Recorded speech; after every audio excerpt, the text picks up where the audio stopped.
Vince 3-0 la Unity Work Busto Arsizio al termine di un bellissimo match che ha visto la formazione di Lavarini imporre la propria forza di fronte ad una Banca Valsabbina Millennium Brescia che non ha mai mollato.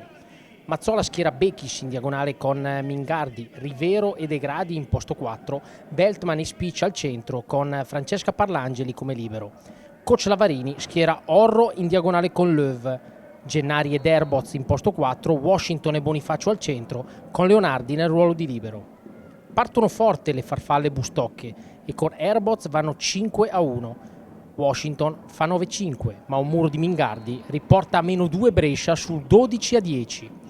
Löw fa 20-16 con Gennari e compagne che poi chiudono 25-19. Nel secondo set Brescia parte meglio ed il servizio di Rivero regala il 4-1. Mingardi fa 6-3, ma Washington impatta il set sul 6 pari.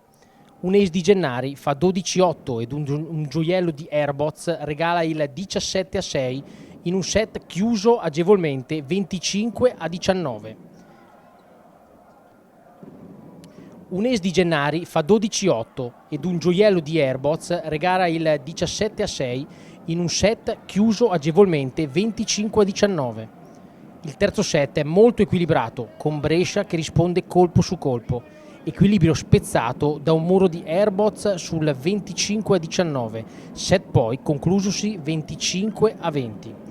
MVP del match Britt Herboz, 18 punti per lei, 13 per Löw e 14 per una Washington davvero sugli scudi. Per Brescia 12 punti per Mingardi e 11 per Rivero ed ottimi segnali dai nuovi innesti per il proseguo del campionato.